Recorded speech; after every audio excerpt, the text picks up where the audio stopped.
The most dangerous man is not the one with the sharpest sword or the loudest voice. It is the one who cannot be provoked. Because the moment you strip anger from a man, you strip away the easiest lever of control. He becomes untouchable.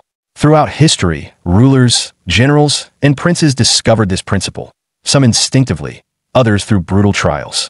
Niccolò Machiavelli himself noted it in his silent observations of courts and palaces. The ruler who never reacts with rage becomes a figure of fear, fascination, and mystery. He is immune to manipulation because he does not play the emotional game that consumes other men. Most of us are puppets of provocation. An insult pulls one string, and we flare in anger. A betrayal pulls another, and we collapse in a vengeance. But the Machiavellian master cuts his own strings. He watches as others tug, push, and prod, and he does not move. His calm becomes a fortress, and that fortress makes him psychologically invulnerable. To understand why this immunity is so powerful, we must first understand why anger is the easiest trap in politics, war, and life.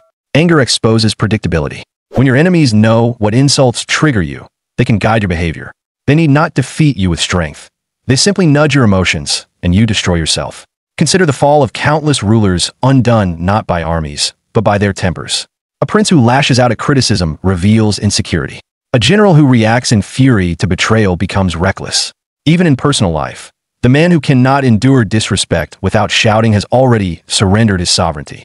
Machiavelli warned, the prince must always appear in control of himself, even when storms rage inside. For if others see that your peace depends on their approval, you are their prisoner. The man who never angers is rare. He is not suppressing his fury. He is not biting his tongue, trembling in silence. That is mere repression, and repression eventually explodes. No, the truly untouchable man has undergone a deeper transformation. He has learned to see every insult, every slight, every betrayal as information, not as injury.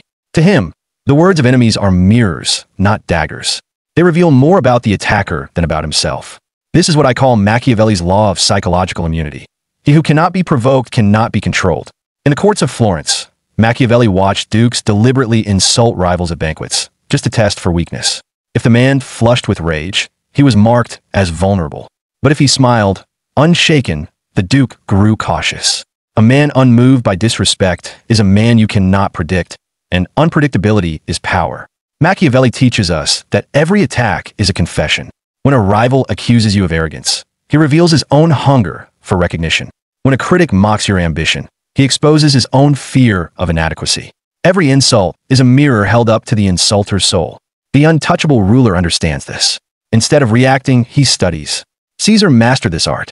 When senators ridiculed his vanity and mocked his baldness, he laughed and crowned his head with a laurel wreath. He saw through their mockery to their fear. Fear of his rising popularity, fear of his destined power. By refusing to be provoked, Caesar turned their attacks into revelations of their weakness. The Machiavellian man asks 3 silent questions when attacked. 1. What does this insult reveal about my enemy? 2. What does it reveal about what he fears? 3. How can I use this fear to my advantage? The common man burns with anger.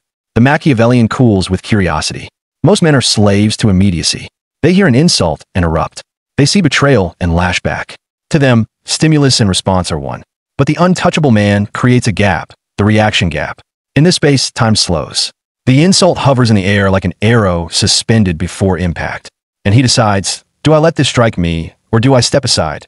This gap is where sovereignty lives. Napoleon was famed for this control.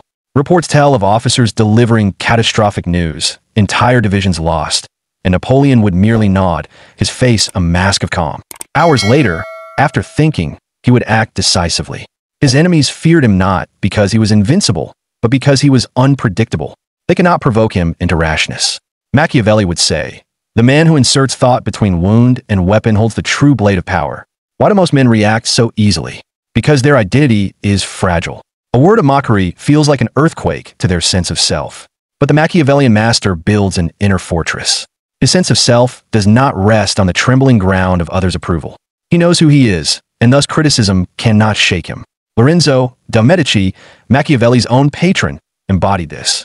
Surrounded by rivals, constantly slandered, he endured accusations of tyranny, greed, even cowardice. Yet he remained unmoved. His power was not dependent on the gossip of Florence.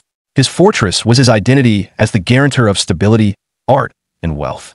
While others squabbled in markets, Lorenzo sat in calm, untouchable in his palazzo. Build your fortress, not of stone, but of conviction. If you anchor your identity in the shifting winds of opinion, you will always be someone's pawn.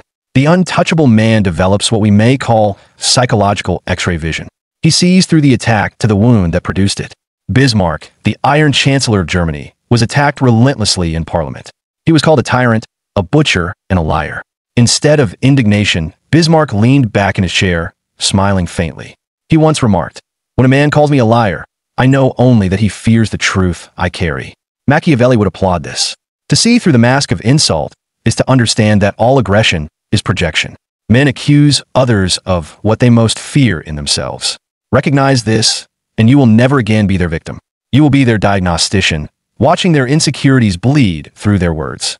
Now we arrive at the highest form of power, not merely resisting provocation, but transmuting it into strength. This is emotional alchemy, turning every insult into fuel. To the Machiavellian, the enemy is a teacher. The rival's betrayal reveals where your vigilance was weak. The critic's insult exposes where your pride is fragile. Instead of wounds, you collect lessons. Marcus Aurelius, though a Stoic, embodied this Machiavellian truth. When faced with betrayal, he wrote, "The obstacle is the way." Every slight, every act of treachery became material for his growth. He turned offense into philosophy, insult into inner steel. The Machiavellian does the same, but with strategy. If enemies call you ruthless, embrace it as a reputation. If they mock you as calculating, use that fear to keep them guessing. Every attack becomes raw or to forge power. But there is a dark price. The man who cannot be provoked often becomes isolated. For most of humanity bonds over drama, outrage, and shared anger. When you rise above this, you may feel as if you walk among children, watching them bicker over toys while you dwell in higher silence. Machiavelli himself warned that the prince must balance detachment with appearance. Show too much indifference, and the people may think you are cold and human. But show too much reaction, and they will see weakness. The art lies in seeming to care, while inwardly remaining untouchable. To build this state, Machiavelli would advise 3 practices. 1. The emotional firewall. Before entering conflict, decide what emotions you will allow to touch you.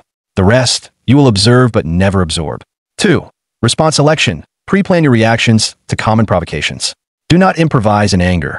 Execute strategy in calm. 3. The identity anchor. Root your self-image in something untouchable. Your vision, your destiny, your role in history. Let no insult shake this anchor. Through these, you construct not walls that imprison you, but walls that shield you from the chaos of others. Finally, the highest mastery. To be untouchable is powerful, but to be untouchable and still compassionate is divine. The Machiavellian man, at his peak, does not use calm only as armor, but as guidance. He sees through others' rage to their pain, and instead of mocking, he maneuvers. He directs their fear, channels their insecurity, bends their anger into utility. He does not descend into their emotions, but he does not abandon them either. He rules them. This is the compassionate warrior Machiavelli would secretly admire. A prince who cannot be provoked, yet who bends the fury of others into loyalty, obedience, or even respect. To master your emotions is not to bury them. To never be provoked is not to be numb. It is to stand at the center of the storm, untouched, while all around you lose themselves. This was Machiavelli's unspoken law. He who cannot be provoked cannot be ruled. And he who cannot be ruled, rules all. Build your fortress. Practice the gap. Reverse projection. Transmute insult into power. Become the untouchable man, and the world will bow, not to your rage, but to your calm.